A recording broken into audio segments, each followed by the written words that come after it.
Kalau omong tentang gereja, tentu botong bilang gereja sonde ada sarang penyamun. Sonde ada tempat persembunyian orang-orang pencuri. Benar. Secara fisik mungkin tidak ada. Salam papa mama semua, bersaudara, sahabat pencinta mimbar UBB Gemit dimanapun berada. Kita puji Tuhan karena hari ini Tuhan pimpin ketong bertemu kembali untuk beromong tentang firman barisi. Dan terlebih dari itu, mari botong berdoa. Bapa manis di sorga, ketong minta terima kasih banyak karena tiap-tiap hari Bapa manis pimpin ketong. Bapa manis pimpin ketong dengan berkat-berkat, tapi juga dengan Bapa manis pun firman barisi. Ini hari ketong dapat kesempatan untuk dengar Bapa manis pun perintah, Bapa manis pun nasihat. Terlebih dari itu ketong minta Bapa manis kasih ketong hikmat, kasih ketong Roh Kudus, supaya botong bisa tahu apa yang Bapa manis mau dalam botong pun hidup, supaya botong bisa lakukan apa yang botong dengar dan apa yang botong omong. Dalam nama Yesus Kristus, sumber firman barisi, ketong berdoa dan memohon. Amin. Papa mama semua, hari ini ketong akan belajar sama-sama dari firman barisi yang dipilih dari Markus pasal 11 ayat 15 sampai dengan 19. Dia pun bunyi begini. Ais dong jalan terus sampai di Yerusalem. Ju Yesus pimasolai di Tuhan Allah pung rumah sangbayang pusat. Di itu rumah sangbayang pung kintal, orang subekin jadi pasar kodong bajual burung pompa yang orang pakai buat korban sambayang. Lia begitu, Ju Yesus usir kasih keluar sang dong. Dia banting kasih lempar meja-meja yang dong pakai tukar doi, dan banting kasih tabale bangku-bangku yang dong pakai bajual itu burung dong. Dia Ju larang semua orang, ko sonde boleh bawa ame dong pun barang ko jalan potong lewat itu kintalai. Ju dia ajar sang dong bilang, bosong su tahu memang apa yang Tuhan pung jubir su tulis bilang, beta kasih bangun beta pung rumah nih, kok orang dari semua suku bangsa datang sambayang di sini. Ma bosong su bikin ini rumah jadi parampok dong pung tanpa bakumpul. Waktu kepala agama Yahudi dong pung bos-bos dan guru agama dong dengar Yesus su bikin begitu, Ju dong jengkel sang dia. Ais dong mulai cari jalan kok mau bunuh bikin mati sang dia. Ma dong Ju eleng, tagal banyak orang terlalu suka dia pung ajaran. Waktu matahari mulai tenggelam, Ju Yesus dong keluar dari kota Yerusalem. Kodong kembali tidur di kampung Betania. Papa mama semua, ketong tentu ingat satu tokoh India yang dia terlalu terkenal, dia pun nama Mahatma Gandhi. Dia pernah bilang begini, beta pernah pikir supaya mau jadi orang Kristen, tagal beta baca, tagal beta dengar cerita tentang Tuhan Yesus. Tuhan orang Kristen itu terlalu luar biasa. Dia pun hati terlalu baik. Dia terlalu sabar. Dia itu sayang semua orang. Dia suka mengampuni. Dia juga ajar dia pun murid-murid dong supaya jangan bersuka dendam dengan orang lain. Kalau orang buat jahat, kita tidak boleh balas jahat dengan jahat. Tagal itu Mahatma Gandhi bilang, beta terlalu suka dengan Tuhan Yesus. Tapi beta sonde terlalu suka dengan Tuhan Yesus pun anak buah dong. Dengan orang-orang Kristen. Karena apa? Karena dong omong lain, dong buat lain. Dong kuat belajar tentang firman barisi, dong kuat beromong tentang firman barisi, tapi dalam dong pun hidup hari-hari, dong buat sesuai dengan apa yang dong tahu dan apa yang dong belajar. Nah, ini juga yang Tuhan Yesus mau ketika Tuhan Yesus masuk di rumah Tuhan. di bait Allah. Sebelum sampai di itu cerita tentang Yesus masuk di bait Allah, ketong lihat di firman berisi yang sebelum, di bacaan yang sebelum, ketong lihat bahwa Tuhan Yesus dia kutuk pohon ara. Kenapa dia kutuk ini pohon ara? Karena Yesus sudah rasa lapar, dari jauh dia lihat itu pohon ara, buah kira-kira daun kalau lebat dan subur begini, pasti buahnya banyak. Yesus terlalu senang. Begitu jalan dan deka-deka sampai, ternyata buah kosong. Sonde ada satu buah pun. Yang ada itu hanya daun yang banyak, daun yang lebat. Dan akhirnya Yesus kecewa dan Yesus kutuk pohon ara. Kira-kira ini yang Yesus mau. Yesus harap bahwa ketika dia masuk di bait Allah, dia mau supaya itu bait Allah itu dengan depung orang-orang yang ada di dalam itu dong juga bisa menghasilkan buah-buah hidup yang baik. Ternyata bahwa Bapa Manis ketika masuk dalam rumah Tuhan, bait Allah itu, dia berjumpa dengan hal-hal yang sonde sesuai dengan depung harapan. Dia harap bahwa itu rumah Tuhan itu adalah rumah doa. Dia harap bahwa itu rumah Tuhan di Yerusalem itu menjadi rumah di mana semua orang dari bangsa-bangsa itu datang, dapat anugerah, dapat keselamatan, dapat damai, dapat ketenangan jiwa. Tahu-tahu ternyata Yesus datang. Itu fungsi rumah doa sudah berubah menjadi pasar. Pasar yang tersibu-ribu. Menjadi rumah di mana orang bisa lakukan pencurian, orang bisa lakukan korupsi. Dan karena itu Yesus lihat bahwa ini rumah sudah seperti orang-orang pencuri pun tanpa sembunyi. Kenapa Bapa Manis bilang begitu? Bahwa ini rumah doa sudah jadi tempat sembunyinya orang pencuri. Karena ini bos-bos dalam rumah Tuhan. Ahli-ahli Taurat, orang-orang Farisi, pemuka-pemuka agama, dong yang harusnya ajar tentang firman Tuhan, dong yang harus ajar tentang hal yang baik. Ternyata ketika dong lihat ada yang tidak baik, dong biarkan. Malahan dong juga terlibat dalam itu kesalahan. Dong lihat ada yang sonde adil, ada yang salah, dong juga terlibat dan dong diam-diam. Yang lebih parah lagi, dong lakukan ketidakadilan, ketidakbenaran yang terstruktur. Dong pakai dong pun kuasa untuk lakukan ketidakadilan dan ketidakbenaran. Itu yang Yesus marah sekali. Kemarahan Yesus yang pertama tuh karena mereka punya cara buat aturan di bait suci soal hal persembahan. Dong buat standar. Karena mereka para imam, mereka bos-bos di itu rumah Tuhan, mereka buat aturan supaya itu burung pompa yang dibawa, itu domba yang dibawa, dia pun syarat itu, salah satu syarat itu, dia kalau mau dipersembahkan, dia sonde boleh jalan jauh beberapa hari. Nah, sedangkan orang-orang yang datang ini jalan berhari-hari. Dan karena itu orang pikir supaya praktis ya sudah. Kita tidak usah bawa jauh-jauh, karena jangan sampai kita sampai di Yerusalem, ini dompung kaki supata atau dong sukurus, kita sampai di sana baru kita beli. Tapi papa mama semua, ternyata bahwa di situ ada ketidakadilan, ada pemerasan terlalu besar di situ. Kenapa papa mama? Karena mereka jual persembahan atau ternak-ternak untuk dipakai persembahan itu terlalu mahal. Bahkan ada yang bilang bahwa jual sampai 8 kali lipat dari harga yang seharusnya. Ya.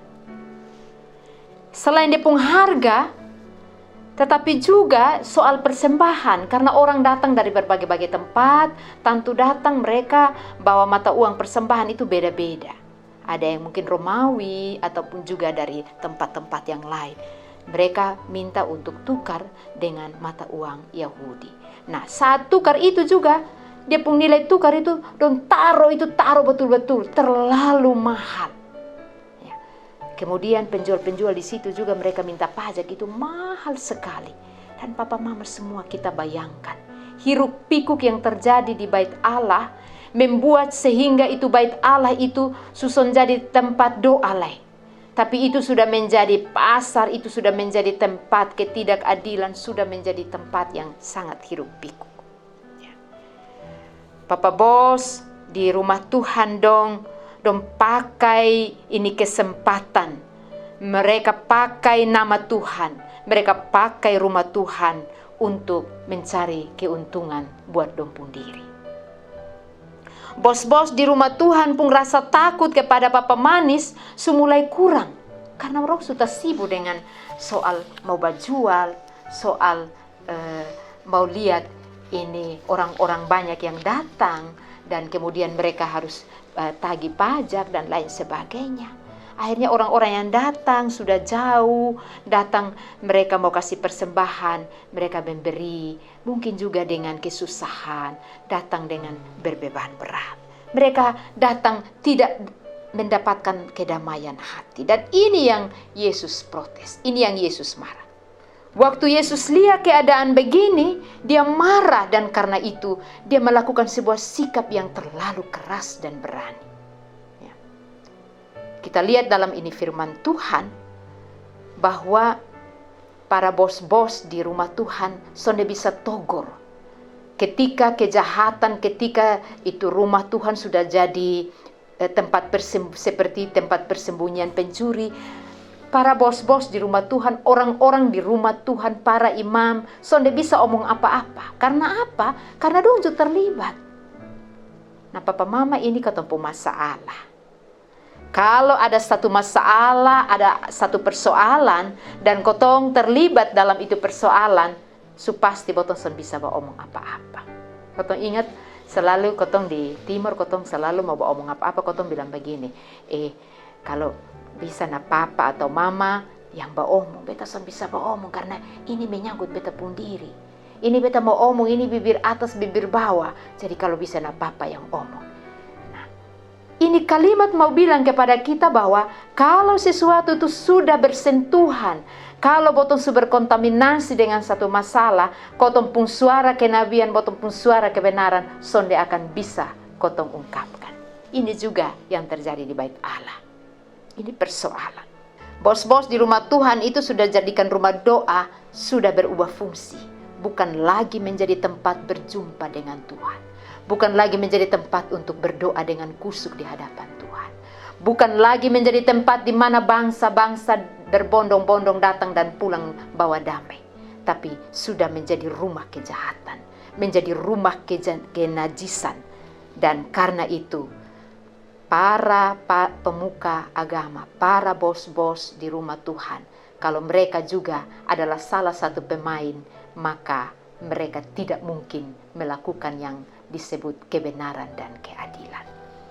Papa mama semua sebagai protes, Papa Manis dia bongkar bangkir semua meja-meja jualan dan dia balik semua. Semua binatang-binatang itu dia suruh untuk angkut dan dia buang. Ini sifat ini Bapak Mama tentu ketong bilang ini terlalu keras. Tentu kotong bilang ini kayak beda dengan ini Bapak Manis pun sifat. Bapak Manis ini kan orang baik, pemurah, penuh kasih. Tapi kenapa?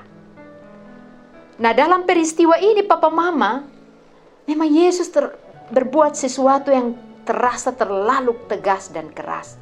Karena Tuhan Yesus Bapa Manis di sorga, dia mau ajar kotong bahwa soal hal yang prinsip, soal hal yang berhubungan dengan hubungan kita dengan Tuhan, kotong sonde bisa main-main. Kotong sonde bisa kompromi dengan hal-hal yang menajiskan kekudusan Tuhan. Sikap Yesus menjungkir balikan bait Allah, mengusir semua penjual-penjual dan seterusnya. Ini menjadi sebuah bentuk protes dari Bapak Manis terhadap sikap para pemuka-pemuka agama, para bos-bos, yang mana mereka membiarkan korupsi, penipuan, dan kejahatan di rumah Tuhan. Bahkan mereka juga jadi pelaku dari ketidakadilan dan penipuan itu sendiri. Papa Manis buat ini sebagai teladan bahwa inilah sikap untuk menghormati rumah Tuhan. Bapa Manis menjungkir balikan bait Allah supaya Bapa Manis kembalikan hakikat rumah Tuhan sebagai rumah doa. Bahwa rumah Tuhan adalah sebagai tempat untuk berjumpa dengan Tuhan. Sikap Yesus menjungkir balikan bait Allah sebagai bentuk bahwa Bapa Manis membersihkan kenajisan dari rumah Tuhan. Dan Papa Mama semua, kita tahu bahwa ini sikap membuat banyak orang tidak suka dengan Bapa Manis di sorga. Termasuk bos-bos. Kenapa mereka tidak suka? Alasan yang pertama, ketika Bapa Manis buat begini, banyak orang takjub dengan Tuhan Yesus, dengan Bapa Manis. Dan karena itu, ini bos-bos di bait Allah, di rumah Tuhan, dong sujato pamor. Itu alasan yang pertama. Dong sudah dipermalukan. Tapi alasan yang kedua adalah bahwa Bapa Manis pun sikap ini membuat mereka dipermalukan. Membongkar mereka punya kejahatan, mereka punya sikap dan kebobrokan yang tidak benar. Dengan sikap ini Yesus membongkar kenyamanan yang telah mereka jalani selama ini. Dan dengan sikap ini Yesus sudah membongkar mereka punya usaha, mereka pun barang dagangan. Mungkin mereka punya modal ini, dengan cara ini akhirnya mungkin mereka mengalami kemacetan dalam ekonomi mereka. Dan karena itu sebagai puncak dari kemarahan orang banyak, teristimewa bos-bos dalam rumah Tuhan, dong mulai atur siasat dong bunuh Yesus. Papa Mama semua. Jadi botong lihat dari ini firman Tuhan, botong belajar bahwa ini Yesus pun sikap ini taruhannya bukan hanya uang, tapi taruhannya nyawa. Dan ini tidak semua orang bisa lakukan ini. Yesus walaupun dia tahu bahwa ini taruhannya nyawa untuk sebuah kebenaran, untuk sebuah keadilan, untuk sebuah perubahan di rumah Tuhan harus taruhan nyawa, tapi kalau itu kebenaran, Yesus tetap maju. Yesus tetap komitmen. Nah, Papa Mama, ini sikap yang Koton sebut dengan komitmen dan integritas. Komitmen dan integritas itu artinya bahwa botong omong apa, botong lakukan itu. Bukan omong lain, Koton lakukan lain. Papa Mama semua, ini nasihat firman Tuhan, kasih ingat Koton semua. Kasih ingat beta dan Papa Mama semua, bahwa hari ini kalau omong tentang gereja, tentu botong bilang gereja sonde ada sarang penyamun, sonde ada tempat persembunyian orang-orang pencuri. Benar, secara fisik mungkin tidak ada. Tetapi sebagai gereja ataupun juga sebagai lembaga birokrasi, sebagai pemimpin, kalau kotong pakai kotong pun kuasa secara sonde bertanggung jawab, botong buat kebijakan, botong buat keputusan-keputusan, dan keputusan-keputusan itu bukan untuk kepentingan orang banyak, bukan untuk pro orang-orang kecil, tapi botong ambil itu keputusan, itu kebijakan untuk memperkaya botong pun diri, untuk menguntungkan botong pun diri, botong sedang melakukan kejahatan. Karena itu mari botong jadikan botong pun rumah, botong pun gereja, botong pun kerja, tempat kerja, botong pun hati sebagai rumah doa. Rumah di mana orang banyak melihat keadilan. Rumah di mana orang banyak lihat kebenaran. Rumah di mana orang merasakan anugerah. Papa Mama semua, hari ini ada banyak sekali gejolak, ada banyak gejala dalam gereja, bahkan juga di mana-mana. Teristimewa di gereja misalnya. Ada banyak hal yang kadang-kadang menghambat orang lain untuk datang di gereja. Hari ini ada jemaat yang kalau pendetanya lebih dari satu, dong mulai cek ini hari siapa yang khotbah, siapa yang pimpin. Kalau ini yang pimpin, nanti sah. Karena ini satu dia pimpin ini, khotbah lama, khotbah panjang, balom lah, dia pun khotbah ju sindir. Habis itu dia khotbah bagus, dia pun hidup ini. Ini juga kadang-kadang menghambat kita. Kita pun omong lain, kita pun buat lain, akhirnya membuat orang lain sonde bisa datang bertemu dengan Tuhan. Ada juga yang datang di gereja tapi hati sonde sungguh-sungguh. Ini juga salah satu bentuk dari sarang penyamun. Datang gereja, son bawa Alkitab, yang penting bawa HP. Jadi kesempatan baca Alkitab, habis baca Alkitab, maka pendeta mulai khotbah, dia lanjut baca, tapi bukan baca Alkitab, dia baca WA, buka Facebook, dan seterusnya. HP yang jadi fokus, bukan lagi Tuhan jadi fokus. Ketika kita mengalihkan kekudusan Tuhan dengan cara apapun, itulah bentuk dan cara yang salah. Papa mama semua, saya ingat kalau orang tua dulu, mereka itu ada punya pakaian khusus. Saya ingat di Amfoang, saya pun nenek itu, dia pun sarung itu tenun sendiri, warnanya hitam. Itu dia pun nama sarung untuk perjamuan dengan baju putih. Itu pakaian-pakaian yang dipakai di gereja, di perjamuan tidak bisa pakai di mana-mana. Betapa mereka menganggap bahwa itu sesuatu yang sakral. Datang di rumah Tuhan itu, datang itu duduk diam-diam, sonde boleh baribut-baribut. Nah itu semua sekarang sudah bergeser. Tentu ini memang dunia sudah berubah, tapi potong lihat dia pun nilai-nilai. Bagaimana orang datang di rumah Tuhan dan begitu menghargai rumah Tuhan. Ya. Hari ini kadang-kadang orang ke gereja hanya sebuah formalitas. Ini sebuah pergeseran nilai. Dan kotong belajar dari firman Tuhan hari ini. Beberapa waktu yang lalu ramai di berita dengan ada penyelewengan dalam lembaga-lembaga keagamaan. Ya, ada agen travel yang bawa lari uang yang telah disetor oleh para jemaah haji. Demikian juga ada berita yang bilang bahwa ada pendeta yang menggunakan dana jemaat untuk kepentingan pribadi, bukan untuk kepentingan pelayanan.